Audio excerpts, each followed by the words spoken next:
Hi friends, आज शुरू करते हैं माई माफिया हस्बैंड फैन फिक्शन के पार्ट 5। पिछले पार्ट में हमने सुना था कि इबो वांग हॉस्पिटल के जो सेलिब्रेशन हो रहा था, इबो नहीं चाहता था उसे अटेंड करे। उसकी ये ख्वाहिश जान पूरी कर देती है उसके ऊपर कफे गिरा के, जिसके वजह से वो ये अटेंड मिस कर देता है। मगर उसका भाई उसे फिर से हॉस्पिटल बुलाता है, तो वो जैसे ही हॉस्पिटल जाता है और उसके चैम्बर का डोर खोलता है, वो सामने जान को देखकर पूरी तरह शॉक हो जाता है। अब आगे की स्टोरी। जैसे ही वो अपने भाई के केबिन पर पहुंचता है, वो वहां पर लिटिल बनी को देखकर पूरी तरह शॉक हो गया था। जो उसके भाई के पास से ही खड़ा हुआ था, वो पूरी तरह शॉक हो गया था। मगर वो सडनली अपनी एक्सप्रेशन चेंज करके पूरी तरह स्केरी और डार्क कर लेता है और उसकी तरफ घूरने लगता है। अब हमें प्रेजेंट टाइम दिखाई देता है। हाईक्वान के केबिन पर वो दोनों को देखकर पूरी तरह शॉक थे और दोनों को घूरने लगते हैं। जान मग बहुत ज़्यादा डरा हुआ था, मगर वो अपने डर को छुपाते हुए इबो की तरफ देख रहा था।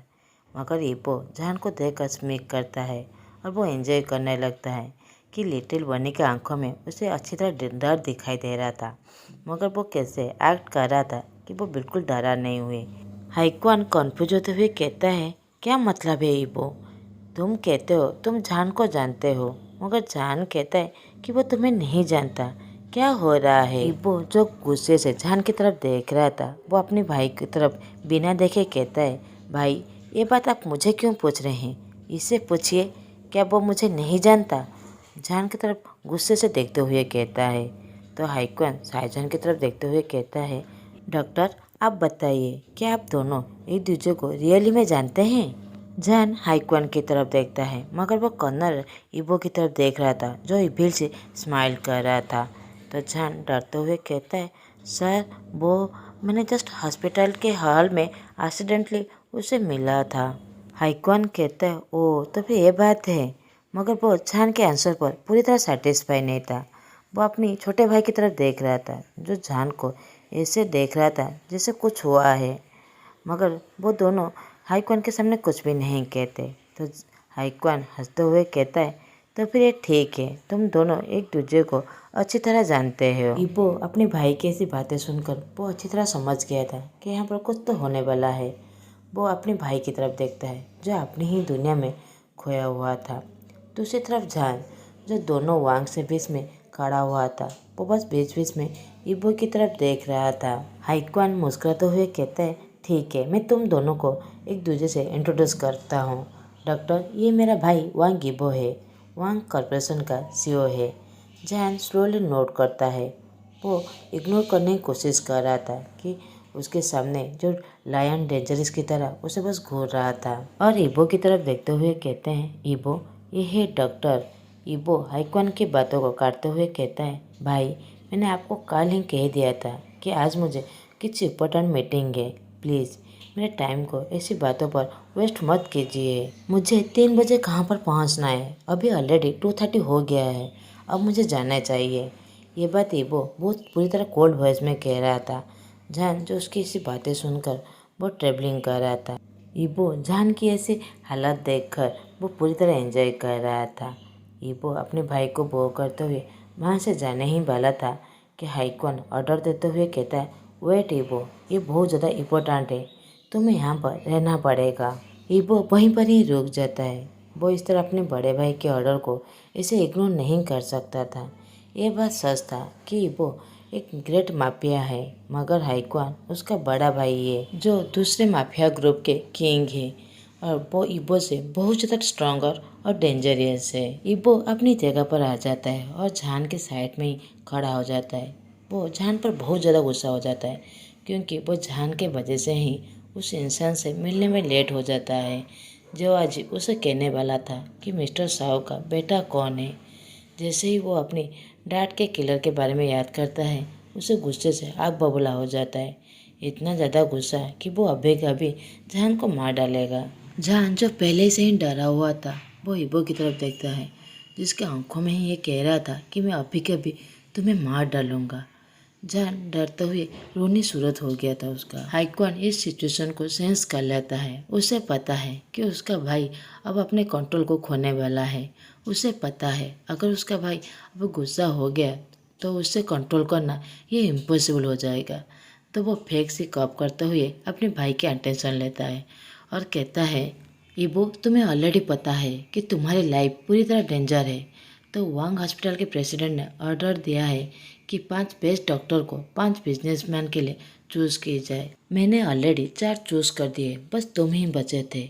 हाईक्वान आगे कुछ एक्सप्लेन दे। इबो उसकी बात को कट करते हुए कहता है, भाई आप मुझे अच्छी तरह जानते हैं। मुझे स्टूपिड प्रोटेक्शन या फिर इस यूजलेस डॉक्टर की कोई ज़रूरत नहीं है। मैं हूँ कौन? मैं वांग इबो हूँ। मैं ग्रेट वांग कॉर्पोरेशन को हैंडल कर रहा हूँ और मैं बहुत ज़्यादा डेंजरस हूँ और एक स्ट्रॉन्ग माँ। इतना ही कहता है वो जान की तरफ देखता है जो उन दोनों भाइयों की तरफ कन्फ्यूज होते हुए देख रहा था। वो पूरी तरह साइलेंस था। ऑफ कोर्स ये दोनों वांग ब्रदर्स की बड़ा सीक्रेट था जो वो दोनों ग्रेट माफिया ग्रुप को हैंडल कर रहे थे, मगर उन लोगों का काम पूरी तरह क्लीन था। मगर कैसे, ये बात हम आगे जानेंगे। इबो प्लीज करते हुए कहता है, भाई मुझे कहाँ पर जाना है, क्या मैं जा सकता हूँ? हाईक्वान जो अपने भाई की तरफ देख रहा था वो अभी उन दोनों का सीक्रेट जान के सामने रिवील करने वाला था। उसे अच्छी तरह समझ गया था कि इबो को अभी कहाँ पर इम्पोर्टेंट काम है जो उसे जाना जरूरी है। अभी वो उसे नहीं रोक सकता, मगर उसे कहता है, इबो तुम्हें कहीं जाना है मगर अभी जा सकते हो, मगर मैं तुम्हें शाम तक चांस देता हूँ।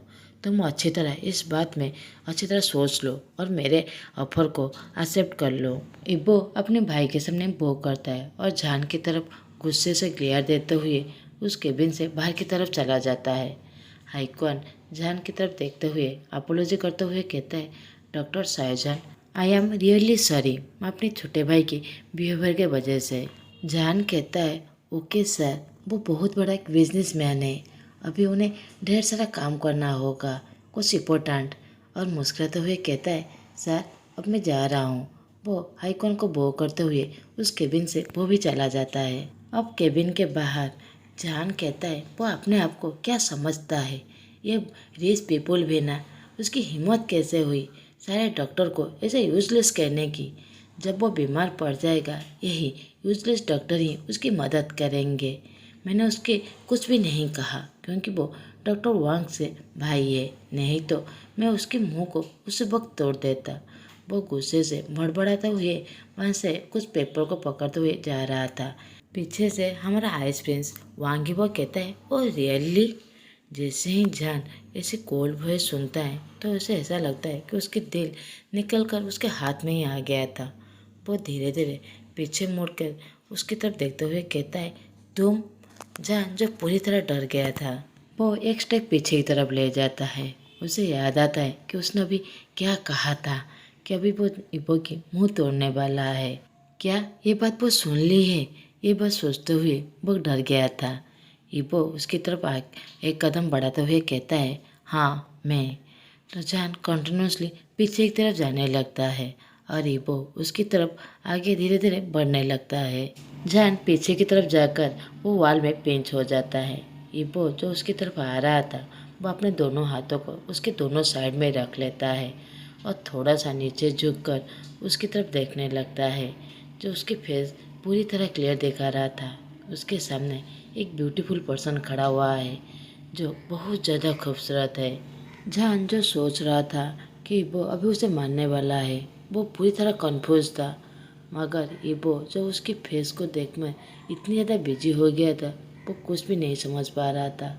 वो उसके और ज़्यादा करीब चला जाता है। उन दोनों के बीच पूरी तरह साइलेंस छा गया था। बस उन दोनों के हार्ट ब्रीथिंग एक दूसरे को सुनाई दे रहा था।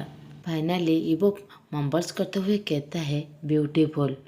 जैसे ही जान इबो की ऐसी बातें सुनता है वो गुस्से से सोचता है, क्या ब्यूटीफुल? उसने अभी मुझे ब्यूटीफुल कहा। वो गुस्से से इबो की तरफ देखने लगता है। इबो जैसे ही जान को एक्सप्रेशन चेंज होते हुए देखता है, इबो अपनी सोच से बाहर आता है और स्मेक करते हुए कहता है, क्यूटी बनी। और जान को टेस्ट करते हुए उसके करीब अपना फेस लाते हुए कहता है, ओके तुमने अभी कहा मुझे मारने वाले हो, तो ठीक है, मैं यहीं पर ही हूँ, तो मुझे मारो। जान जब पूरी तरह घबरा गया था और वह जब देखता है कि ईबो के हाथ उसके तरफ आ रहा है तो वो बहुत ज़्यादा डर गया था। वो सोचता है क्या अभी ईबो उसे मारने वाला है, तो वो अपने आँखों को टाइटली बंद कर लेता है। जान के ऐसे डरते हुए फेस देखकर ईबो स्मेक करने लगता है और उसके अपने एक हाथ से जान के चिन को पकड़कर अपने थंब फिंगर से उसके चेस्ट को केयर करने लगता है। ईबो जान की खूबसूरती में पूरी तरह खो गया था। वो अपनी आंखों को उससे खूबसूरत से हटा ही नहीं पा रहा था। दूसरी तरफ जान को बहुत ज़्यादा वरीड फील होने लगता है क्योंकि उसे उसकी बॉडी पर एक स्ट्रेंजर इंसान के हाथ का टच महसूस हो रहा था। ईबो ईविल से स्मेक करते हुए कहता है क्या तुम एक लड़की हो जो लड़के के ड्रेस पहनते हो। जान सडनली अपनी आंखें खोलकर ईबो की तरफ डेथ ग्लेयर देने लगता है। ऑफ कोर्स ये उसके लिए कोई नई बात नहीं था क्योंकि जब भी उसे कोई पहली बार मिलता है उसे यही सेम क्वेश्चन पूछा जाता है। जान इस चीज़ से बहुत ज़्यादा नफरत करता है। ईबो का हाथ जो जान के चेक्स को क्या कर रहा था, जान उसके हाथ को स्लैप करते हुए अपने दोनों हाथों से उसे पीछे की तरफ पुश करता है और उसे ग्लेयर देकर चिल्लाते हुए कहता है मुझे लगता है तुमने अपने दिमाग को खो दिया है। तुम्हें मैं राइट इन्फॉर्मेशन दे दूँ मिस्टर वांग। क्या तुम्हें दिखाई नहीं देता कि मैं एक मैन हूँ। मगर ईबो जो उसकी ऐसी क्यूटनेस पर पूरी तरह खो गया था। जान का नोज गुस्से से वजह से पूरी तरह रेड हो गया था और उसकी चिक्स पूरी तरह फ्लफी है जो उसे बहुत ज़्यादा अट्रैक्टिव कर रहा था और उसकी लिप्स पूरी तरह पिंक हो गया था। इबो अपने आप को होश में आकर जान को टेस्ट करते हुए कहता है ओ रियली, तो फिर मुझे करेक्ट करने दो। तुम कोई मैन नहीं हो, तुम एक बॉय हो। हाँ मगर कोई सिंपल बॉय नहीं हो, एक बनी बॉय। और बस मैं करते हुए कहता है मुझे समझ में नहीं आता कि मेरा भाई सेफ्टी के लिए तुम्हें क्यों चूज़ किया। और ऊपर से नीचे की तरफ देखते हुए कहता है तुम तो एक तरफ से पूरी तरह वीक और फ्रैगिल हो। जैन अपने दोनों हाथों को फोल्ड करके चेस्ट में रखते हुए उसके आगे बढ़ते हुए कहता है मिस्टर वांग, तुम मेरे बारे में कुछ भी नहीं जानते। ठीक है, मैं तुम्हें मेरे बारे में बताती हूँ। मैं वांग हॉस्पिटल की बेस्ट डॉक्टर हूँ। अगर तुम्हें मेरे बारे में भरोसा नहीं है तो फिर तुम जाकर किसी से भी पूछ लो। तुम मेरा नाम बोलना, वो तुम्हें मेरे टैलेंट के बारे में सब कुछ बता देंगे। मेरी वर्किंग हिस्ट्री में किसी से भी पूछ लो, पूरी तरह क्लीन है और वाइट है, कोई गलती भी नहीं की। ये अपॉर्चुनिटी मेरे काम के वजह से मिला है। सीनियर डॉक्टर जो है उन लोगों को छोड़कर ये सारे काम मुझे सौंपा जाता है और मैंने बहुत सारे सीरियस केसेस को भी हैंडल किया है जैसे ऑपरेशन सर्जरियन को। जान जो प्राउडली कह रहा था। जान जो ऐसी बातें कहकर उसकी तरफ बढ़ रहा था तब वो दोनों लिफ्ट के अंदर ही आ गए थे। तो ईबो ग्राउंड फ्लोर कहकर वो नीचे की तरफ जाने लगे थे। जान की बातें सुनकर ईबो पूरी तरह शॉक हो गया था क्योंकि उसके सामने जो खड़ा हुआ था वो बस 20 साल का ही होगा और इतना ज़्यादा टैलेंटेड। ईबो उसकी बातों पर भरोसा कर रहा था क्योंकि वो उसे फेस देकर एक बार समझ गया था कि वो झूठ नहीं कह रहा है। ईबो किसी का भी फेस देकर इजीली कह सकता था कि कौन झूठ बोल रहा है और कौन सच। फिर सामने वाला इंसान तो इतने ज़्यादा कॉन्फिडेंस से उसकी तरफ देखकर कह रहा था तो वो सच ही कह रहा होगा। दूसरी तरफ उसका बड़ा भाई उसकी सेफ्टी के लिए कोई अनएक्सपीरियंस और यूजलेस डॉक्टर तो नहीं चूज़ करेगा। वो ये सारी बातें सोच ही रहा था कि उसे जान के चिल्लाने की आवाज़ सुनाई देता है। आज का पार्ट मैं यहीं पर ही ख़त्म करता हूँ। आप लोगों का मेरा एक्सप्लेनेशन अच्छा लगे तो प्लीज़ लाइक, कमेंट और सब्सक्राइब कर दीजिएगा। Thanks for watching.